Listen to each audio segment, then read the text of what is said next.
Muito boa noite a todos. Obrigado por estarem connosco aqui na Biblioteca Municipal Albano Cerdoeira. Como devem saber, estamos aqui para a apresentação do livro És Meu, Disse Ela, do António Manuel Ribeiro, uma figura que é amplamente conhecida, não só em Amarante, como em todo o país e no estrangeiro, naturalmente, uma grande figura. E vai ser uma noite bem agradável que nós vamos ter aqui. E eu passava já a palavra ao Sr. Presidente da Câmara Municipal de Amarante, Dr. José Luís Gaspar. Ora, muito boa noite a todos. Antes de mais, sejam bem-vindos. Eu espero que desfrutem deste momento. Acho que é muito importante para nós termos um homem da cultura numa terra de cultura, em que, na área da música, em que nós também tentamos marcar posição. Aliás, neste momento, Amarante também é a cidade criativa da Unesco na área da música. Isto mostra bem a importância que a música tem para Amarante e para os amarantinos, assim como para toda a região. Também seja bem-vindo a uma terra das letras também. Como o António, aqui temos figuras como Pascoais, Agostina, e também nas artes plásticas, que também sei que têm paixão nessa área, a terra da Amadeu. Portanto, como vê, estamos aqui numa terra que casa muito bem aqui com o nosso convidado, o António Manuel Ribeiro, e, portanto, permitam-me que lhe dê a ele as boas-vindas e cumprimentá-los a todos. Cumprimento também a doutora Raquel Pinho, assim como aqui o nosso amigo Delfim Carvalho, e dar-lhes parabéns por mais esta iniciativa. O Delfim pediu-me para que fizesse aqui uma resenha da biografia, e, se me permitem, antes depois de ser duas ou três considerações breves, irei deixar, obviamente, para quem sabe que a doutora Raquel é que irá falar deste tema, que é um tema tão atual e que acho que é muito importante que se fale, mas permitam-me então uma breve resenha da biografia de António Manuel Ribeiro, que nasceu em Almada a 2 de agosto de 54, onde aí também fez o liceu. Por sugestão paterna, viria a cursar a arquitetura no D. João de Castro. Resolveu chumbar no 7º ano, porque os cristais e as fórmulas químicas obstruíam-lhe o caminho, retomando o 6º de letras no regresso a Almada, porque a poesia, a literatura e os originais que ia escrevendo falavam mais alto. Barata Moura foi seu professor, um suave agitador de consciências adolescentes, ávidas, com a democracia restabelecida e a tropa, a guerra definitivamente afastadas, e entra em direito. Em 76, 77, atravessa o relevado da cidade universitária e inscreve-se em Filologia Românica. Urbano Tavares Rodrigues é um dos seus professores. Estagia, então, no tricentenário Record, e por aí fica até 1980. No Bairro Alto aprendeu a aceitar o risco rápido do lápis do chefe de redação, Paulo Pereira. Da primeira peça escrita, nem o título restou. O puzzle da sua vida ia tomando forma.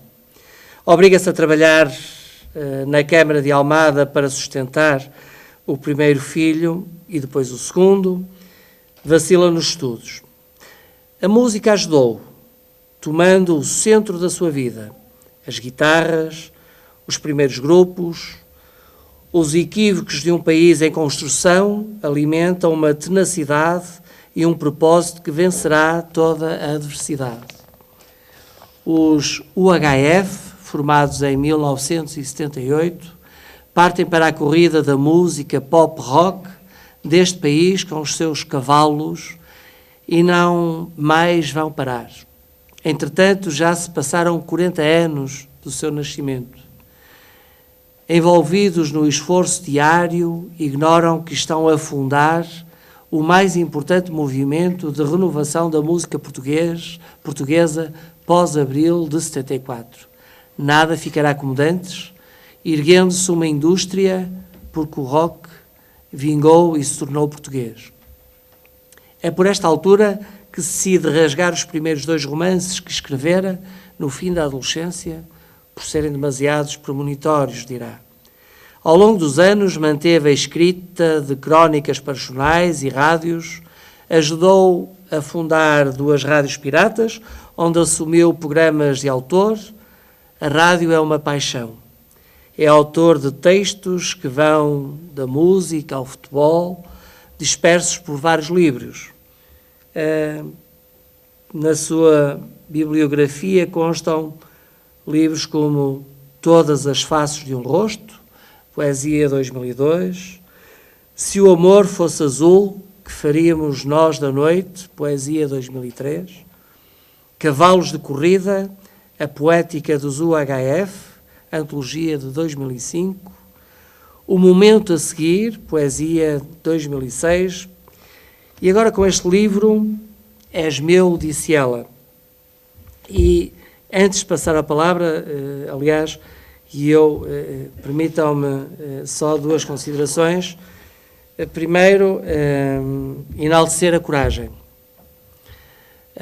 A coragem porque todos na nossa vida temos às vezes dificuldades em nos expormos. E quando alguém que é uma figura pública nacional, seguramente não haverá nenhum português que não conheça, que decide abrir-se através da escrita, narrando aquilo que foi um período, permita-me dizer, negro da sua vida, porque um período de sofrimento, um período de tormento, um período de agonia, enfim, de tanta coisa que durante cerca de 10 anos passaram pela vida de um homem que queria ter estabilidade, tinha família, queria ter sossego, queria viver e alguém o impedia de viver. Mas sempre que alguém tem coragem de se expor, e eu entendo que todos nós devemos agradecer quem o faz, porque mais que ter essa coragem é o permitir que alguém possa aprender com essa coragem. É o permitir que, se calhar, muitas das pessoas que em silêncio vão sofrendo possam ganhar coragem em dar um passo, porque o difícil é dar o passo. O difícil é saber qual é o caminho que vamos seguir após algumas vicissitudes que a vida nos vai pregando. E aqui o António Manuel Ribeiro tem essa coragem, depois de tudo aquilo que passou, aquilo que se calhar seria mais fácil tentar se esconder, não, fê-lo, e fê-lo com um propósito, e eu acho que esse propósito é também poder contribuir para ajudar muitos daqueles que sofrem em silêncio. E, portanto, esta é a minha palavra de agradecimento, de estímulo também para continuar a viver em plenitude, com a liberdade que todos nós merecemos. Agradecer-lhe por tudo aquilo que fez ao longo da sua vida, em todas as áreas que tocou, nomeadamente na música, que tanto deu a este país. Também bem-haja por isso, porque realmente foi pioneiro, foi, quando nós falamos de empreendedorismo, um empreendedor, e foi alguém que deu muito a este país, numa altura em que o país também precisava. Portanto, o António Ribeiro, ao longo de toda a sua vida, tem vindo a dar, e, portanto, agora é a altura também de receber o nosso apoio, a nossa solidariedade por tudo aquilo que passou. Bem-haja por tudo aquilo que tem feito. Muito obrigado. E eu passaria então a palavra... Exatamente. À doutora... O António Manuel Ribeiro. António Manuel Ribeiro. Muito bem.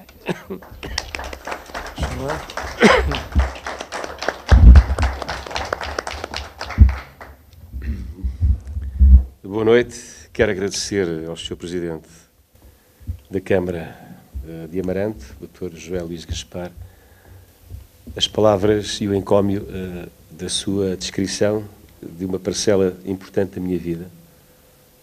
Mal eu sabia que um dia havia de estar aqui 40 anos depois para falar de uma coisa tão diferente, mas que vem da música, não é?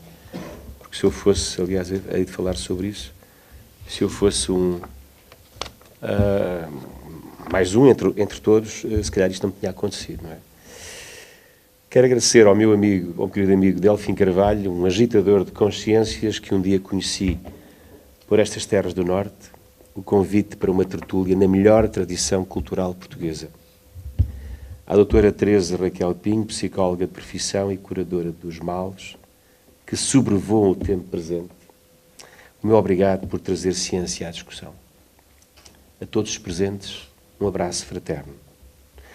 Conhecem-me pelas canções, a música e as palavras, o espetáculo. Este livro continua a ser o meu testemunho da minha passagem por aqui. Quando no final de dezembro passado revelei a primeira notícia sobre a edição de És Meu Dissela, foi gratificante ler as mensagens de apoio vindas de todo o país. Obrigado. O livro. Este livro não é uma espécie de novo julgamento, nem é uma vendetta em busca de patrocínio popular. Apesar de a sentença continuar por cumprir no seu todo decisório. Se não é uma vingança a posteriori, qual é a razão deste livro?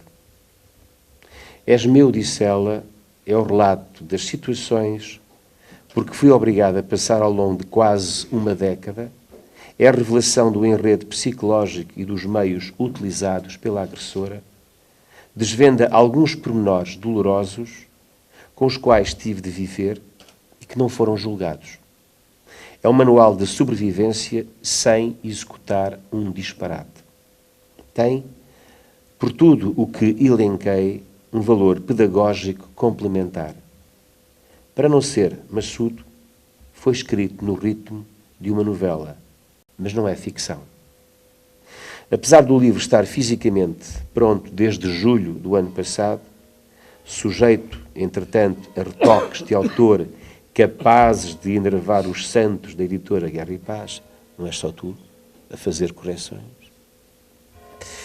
Decidiu o editor Manuel Fonseca colocá-lo no mercado no dia 2 de janeiro. Eu disse esta parte porque o Delfim há pouco ofereceu-me o seu livro e disse que passou a vida a corrigi-lo. Isso fazemos todos. É um desespero para os editores, não é? Comecei assim a celebrar os meus 40 anos de música, autor e compositor na fatiota de escritor. Situação improvável em 1978, quando aqueles primeiros UHF eram corridos de garagem em garagem por suscitarem barulho eletrificado em Almada. Se não fosse a música, dificilmente, enquanto cidadão anónimo, me teria visto nesta teia de aranha. Perdão. A frase que encontrarão na página 11 é um portal iniciático que resume o que o livro e o autor congregam. Cito: este não é um livro que eu quis, mas é o livro de que precisei. Não sei porque não dei em maluco ou porque não sucumbi à reação física imediata e violenta. Não sei. Não sou melhor que outros, mas sou capaz de, no meio da tempestade mais negra, não perder a capacidade de seguir o fio de luz, a vozinha interior que há em todos nós, e assim manter a lucidez e a serenidade. Eu acreditei. E se fui capaz, outros também serão. O livro diz como. Este livro rasga o postal ilustrado dos brandos costumes nacionais, evocação de um Portugal amarelecido que há muito não existe. Precisamos de conversar, ouvir e contribuir para a sanidade social deste tempo presente, a que chamamos modernidade, atrás de nova modernidade, com alterações comportamentais bruscas e impensáveis há um par de anos. És Meu Dissela é um documento destes tempos em que a sociopatia toma espaço, potenciada pela exposição que a comunicação social e as redes sociais possibilitam a qualquer hora. Uma disfunção da nossa aldeia global. Para alguns, cresce a ilusão de que tudo é possível e que tudo está ao seu alcance. Não é verdade. Há fronteiras. A expressão é banal, mas serve um momento. A tua liberdade acaba onde a minha começa. É uma verdade que baliza os direitos dos cidadãos num Estado de direito democrático, onde não pode haver espaço para arbitrariedades. Mas para que isso valha mais do que uma intenção escrita, a justiça tem de atuar sem reservas em tempo útil. Uma década é uma vida.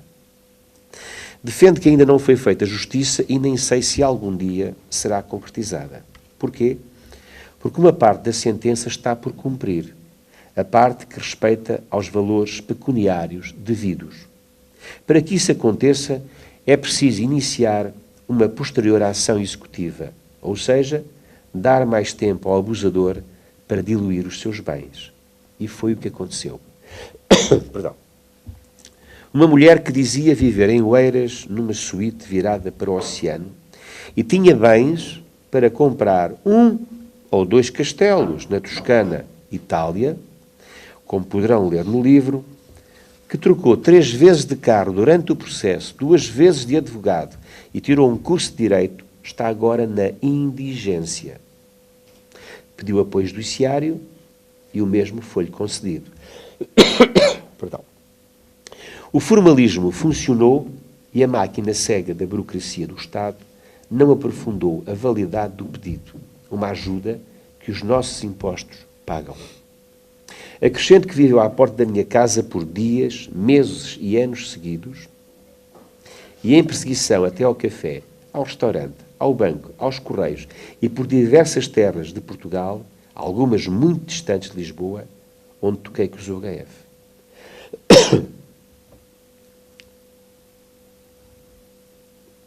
Seria útil investigar se está inscrita num centro de emprego, mas a máquina judicial não tem essa agilidade. No direito de ascendência romana, a herança de lavar as mãos persiste. O Estado entrega assim à vítima a hipótese, ou não, se não tiver meios, de iniciar outro processo, a ação executiva, que significa mais tempo na lentidão judicial, mais gastos, mais formalismo, impedindo a reparação dos danos dos indivíduos ou das empresas em tempo útil. Repito, este processo custou-me de forma direta quase 25.000 euros. Os outros danos não têm valor. Nenhum dos presentes neste auditório conseguiria viver com a sua vida devassada, e vão perceber, ao lerem o livro, que a minha vida foi espiada e anotada desde 1988-89, receber correspondência de 7 heterónimos, incluindo uma personagem com o nome Roswell, o Doutrinador, saber que qualquer mulher ao meu lado que guiasse um carro teria a sua vida pesquisada pelas conservatórias e registros notariais. Foi demais? Foi assim, incluindo gente disponível para me liquidar com um tiro entre os olhos, ou castrar com ácido sulfúrico mimos que me foram enviados por escrito. Mas é apenas um resumo. A mente humana é capaz de outros excessos e desencontros com a sanidade do homem médio. Por tudo isto, és meu, disse ela, exprime a minha indignação perante o Estado de Direito Democrático entrincheirado na ineficácia dos formalismos que satisfazem a modorra legislativa. Sendo este livro um caso de estudo, é um testemunho na primeira pessoa para ajudar outras pessoas, desvendando comportamentos que os abusadores acham aceitáveis, únicos e especiais. Uma bondade que nos oferecem sem nada termos pedido, mas que a medicina psiquiátrica há muito descodificou os sintomas e até as causas prováveis. É um manual que revela o caminho que segui para terminar com o abuso. O stalker considera que tem sempre razão para as suas ações e ao mundo a realidade do alvo que está errada. Encontra justificações e sinais onde apenas existe paisagem e cenário, considerando-se um astro-rei rodeado de satélites e vulgarices. Faz parte da disfunção. Já agora, eu não tenho posto isso nos meus textos, mas o que é o stalking? É bom começar por aí, que é... O stalking é uma expressão britânica que não tem tradução direta para português, mas é comumente aceito como perseguição obsessiva. Eu fui pesquisar num dicionário britânico e stalking é o movimento de um predador na floresta ou na selva, em silêncio, atrás de uma presa para o apanhar, caçar. A erotomania, doença do foro psicológico diagnosticada pelo psiquiatra francês de Clérambault, nos anos 30 do século passado, caracterizou o fenómeno. Só mais tarde aqui cheguei, tive de estudar, descodificando o que as autoridades ignoravam. Ou seja, stalking é o crime, a erotomania é a doença, a disfunção psicológica. Por inúmeras vezes, porque são mesmo coincidentes, por inúmeras vezes e de várias formas, a stalker tentou vitimizar-se, chegando a alegar que eu procurava exposição mediática e promoção da minha carreira, sempre que a comunicação social abordava o caso. Nunca tirei dividendos desta situação. O livro levou 6 anos para ser editado, após a conclusão do segundo julgamento, e foi escrito em silêncio e sossego. Mas foi libertador revelar o caso, o exemplo e o desfecho final. Não mais, não menos. O secretismo, o anonimato, é o mundo onde o stalker tem corpo. É a sombra que lhe permite segurança para os seus atos. Deixo-vos um aviso. Ocultar os factos, por medo ou vergonha, favorece a ação do abusador e mantém a vítima à sua mercê. Segundo um estudo estatístico da Universidade do Minho, perdão, mas eu tenho que me assoar que eu venho de uma gripe. Estou um bocadinho ranhoso, fanhoso. Ou muito, se calhar.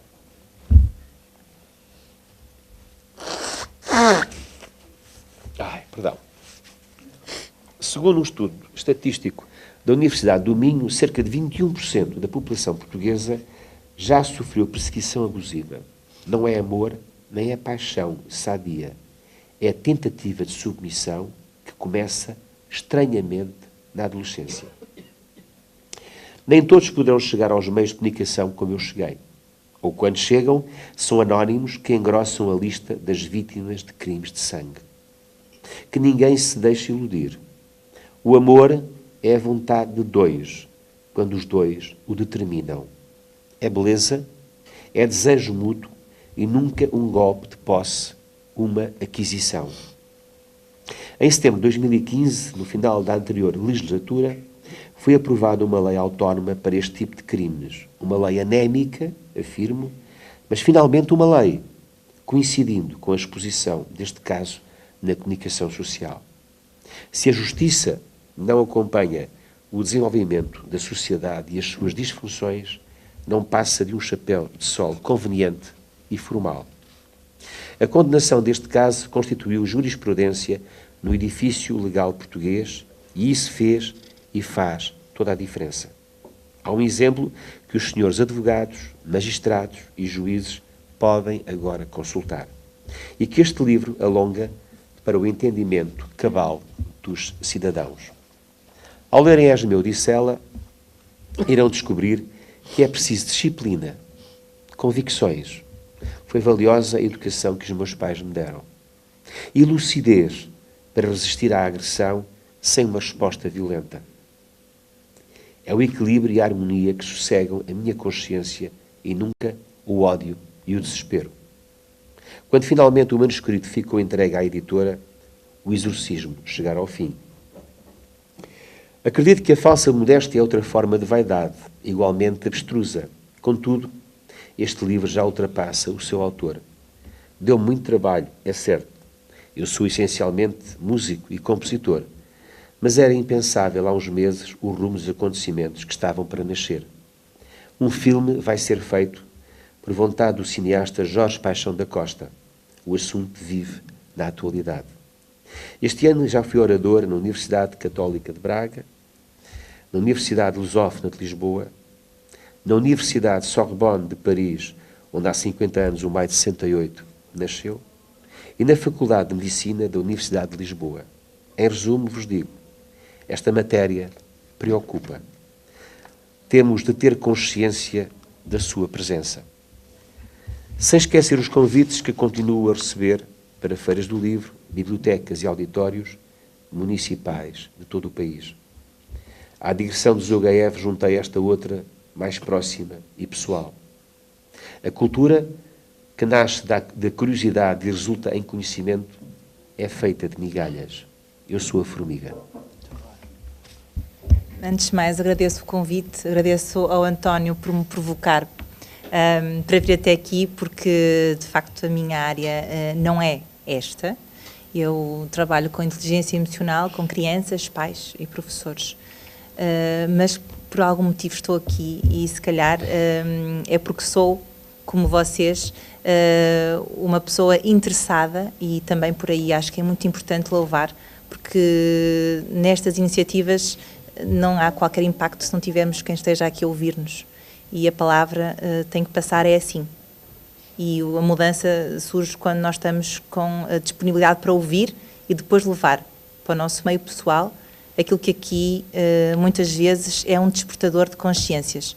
E a minha forma de vos apresentar aqui esta questão, espero que seja de uma forma muito informal, até porque nós somos poucos aqui e é interessante que surgissem dúvidas e pudéssemos entrar aqui num diálogo. Porque o António falou aqui de um aspecto muito importante do stalking, que foi o que ele viveu, que é um stalking que começa com uma motivação que vem de uma procura de intimidade, uma fantasia, que não tem que ter de base um conhecimento prévio da vítima. Ou seja, eu posso apaixonar-me pelo vocalista de uma banda qualquer, como ele entra todos os dias pela minha casa dentro, eu fantasio e a partir daí vou criar todo um processo de perseguição, iludida pela minha história de amor, sentindo-me muitas vezes até correspondida e até visada em algumas letras. Muitas vezes a fantasia chega a este ponto, não é? Eu acho mesmo que o outro me conhece, me sente e até me inclui. E este é um tipo de stalking, de stalker, que realmente só uma pessoa com alguma exposição consegue sentir na pele, não é? Porque realmente para um anónimo é mais difícil ser perseguido porque não tem esta figura de poder. E esta figura de poder, o poder é afrodisíaco, não é? Esta velha frase. E, portanto, o poder, como é afrodisíaco, tem este lado negativo da fama, que chama e que nós, porque também queremos sentir um bocadinho desse poder ou porque nos sentimos tão próximas, vamos facilmente por aí fora. E aqui, portanto, temos uma sintomatologia, uma psicopatologia, muitas vezes muito acentuada, e o António falou nisso. Há aqui um síndrome, claro. Mas o problema não está aqui. A maior parte de nós estamos aqui, não somos famosos, não é? Não cantamos, não estamos na rádio, não somos figuras televisivas. E isto passa-se no dia-a-dia. E aí esse é que é o problema. É que nós temos outros tipos de stalking. Portanto, este livro é fabuloso porque vem trazer, através de uma figura que nos desperta a atenção, um problema que acontece no nosso dia-a-dia com os nossos filhos, com os nossos companheiros no trabalho. E, portanto, é aqui que nos toca a todos. É que nós, sem nos apercebermos, estamos hoje em dia numa sociedade que não tem noção dos limites. E então vemos números de violação aumentar. Em Portugal, o crime que mais aumentou foi a violação, 21%, incrível. Temos reportagens a saírem com violência no namoro, nos jovens adolescentes.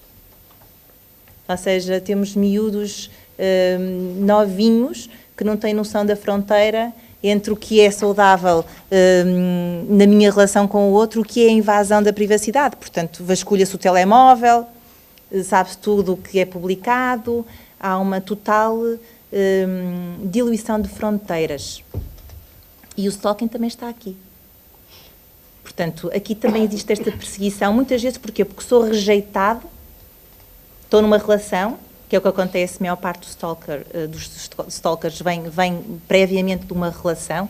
O António até, que atrasado estávamos em conversa, ele frisa sempre isto, há dois tipos de stalker, não é? Que é aquele que tem uma ligação emocional com a vítima, ou teve um contacto, e aquele que, de forma alguma, o conhece e, portanto, parte aqui desta situação. Mas a verdade é que dentro destes existem outros, desdobra-se, porque eu, partindo de uma relação com o outro, posso desencadear porque quero terminar, não quero, basta, não é? Não. Do outro lado, uma reação por rejeição ou por ressentimento. E se calhar é aquilo que, se vocês refletirem, acontece à nossa volta com muitas mais pessoas do que imaginamos. Ou seja, acontece um divórcio ou uma relação frustrada que não dá certo e outra pessoa não consegue aceitar o não. E a partir daqui há a perseguição onde é que ele está, onde é que ela está, com quem, e vão fazer vigias, não é? Vigílias para perceber se já têm um novo relacionamento. E é curioso que nós, quando estivemos em Braga, organizamos o primeiro Fórum Nacional sobre Stalking, que enchemos, eram mais de 400 pessoas, foi uma delícia, e o que é que percebemos? Que de facto há muitas vítimas, mas também há muitos agressores, que nem sequer percebem que são agressores. Portanto, o que aconteceu a seguir foi um fenómeno engraçado, porque as vítimas, algumas tiveram coragem para falar, mas também temos agressores a terem consciência que eram agressores, ou seja, se calhar nós agora fizemos um exercício de reflexão, percebemos, será que eu alguma vez invadi demasiado? Será que eu soube aceitar um não e conseguir ir além das minhas fronteiras? Será que eu fiz? É que eu tive casos a chegarem até mim nesse sentido, não de vítimas a confessarem-se, mas de agressores a dizer, eu se calhar acho que sou stalker. Eu se calhar acho que estou a perseguir o meu colega, e isso tocou-me. Ou seja, o que quero dizer é que estes encontros aqui são válidos, porque quando nós estamos a falar sobre este assunto, todos nós estamos a pensar. E se calhar a tomada de consciência pode por si só ser um revolucionador de sociedades.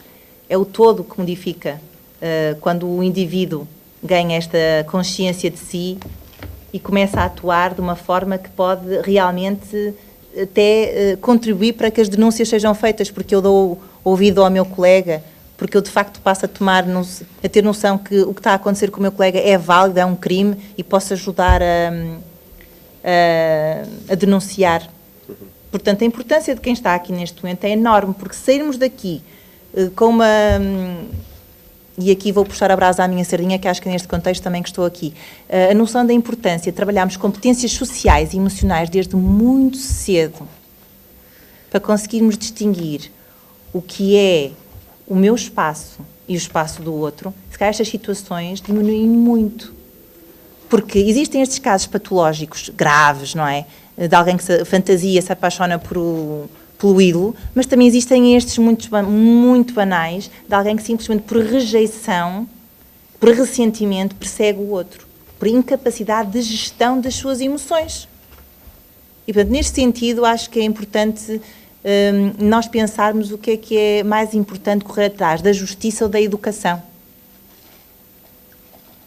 Não é? Até porque para as coisas entrarem na justiça é preciso que haja uma massa crítica na sociedade a fazer pressão para que de repente a justiça abrace e queira fazer alguma coisa que dê resposta. E neste sentido vale a pena pensarmos de que forma é que todos nós estamos muitas vezes a consentir que estes crimes aconteçam quando não estamos a ser educadores ou quando não estamos a ser capazes de entrar em situações que permitam que nas escolas, por exemplo, haja abertura para que isto se fale, para que haja educação dos afetos, sem medo, se olhe de frente para as situações que estão a acontecer dramáticas nos jovens.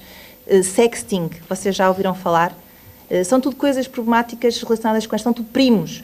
Não é? Sexting, os miúdos mandam mensagens uns aos outros, expondo e não tendo noção da vulnerabilidade que criam em si e no outro. Portanto, são tudo noções que são primas ao stalking, porque se eu não tenho as minhas fronteiras bem balizadas e se não estou devidamente empoderada, eu depois tenho comportamentos que são desviantes.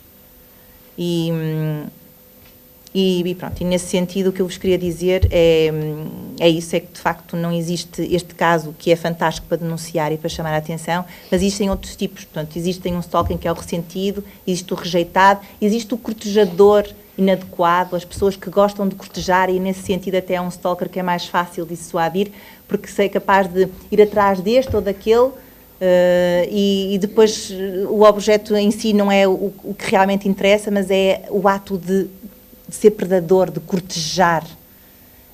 A adrenalina que causa é viciante. As emoções viciam-nos. Eu fumo, ou bebo, ou estou aqui por um prazer que é gerado. Portanto, caçar o outro é viciante. Muitas vezes, seguir a presa é um vício. Causa uma emoção cá dentro que me faz querer mais. A adrenalina é forte. Eu sou incapaz, é um impulso.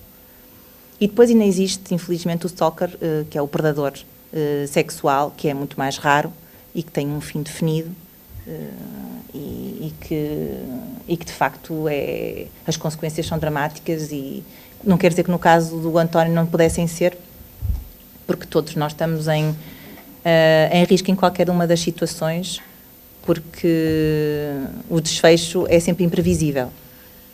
Feridas psicológicas. Feridas psicológicas. Não se vê, mas estão lá. Claro, a dor dos afetos é sempre a pior, ninguém vê.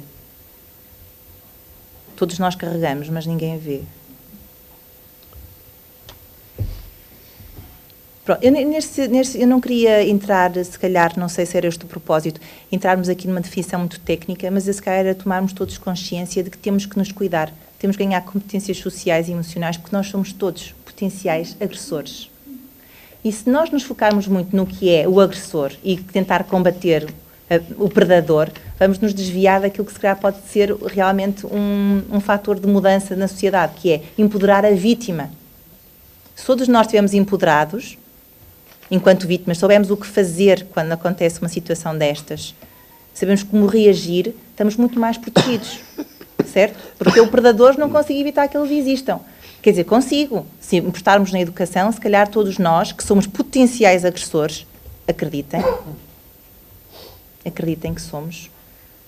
Se calhar, perante certas situações, não temos noção, se não tivermos esse treino emocional, das reações que vamos ter. Se calhar todos já tiveram uma reação menos contida e percebem isso. Portanto, eu acho que o caminho que é por aí, acho que era interessante, se calhar, abrirmos o debate e podermos... Eu só queria acrescentar uma coisinha. Força. Queria acrescentar uma coisinha que nós estávamos a falar nisso ao jantar. Deixa-me, posso? Claro. Provar-te isto? Obrigado. O microfone, sabes como é que é? Tenho que ter o microfone sempre à frente. E estávamos a falar isso ao jantar. Jantei com o Delfim e com a Teresa, a Raquel, e eu estava a dizer, foi no dia 15 de fevereiro de 2018, o público...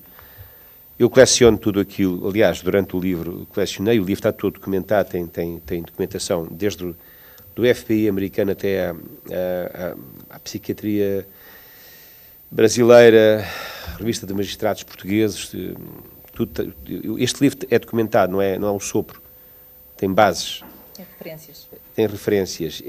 A União das Mulheres Alternativa e Resposta, a UMAR, inquiriu 4.000 jovens, isto fez-me muita confusão, na média de 15 anos, 1 em cada 4, a violência sexual no namoro para eles é natural. Legitimam-na. E há uma frase que me assustou, logo no início do texto, da Margarida David Cardoso e da Andreia Sanches.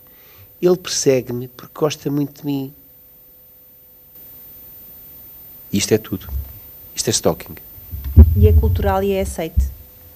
E reparem, este crime é recente, porque até aqui era culturalmente aceito. 15 anos. E 15 anos. Exato. Mas pensem, por exemplo, na violência doméstica. Durante muitos anos, isso não existia. Certo? Era culturalmente aceite. Uhum. Portanto, esta terminologia é recente. Portanto, a sociedade pressiona a justiça, não é? A justiça reflete e responde àquilo que são... Exatamente. Só que é importante nós termos uma moral autónoma, intrínseca, endógena, que nos faça ter uma conduta diferente perante o outro. E aí é que vale a pena educar e apostar na educação.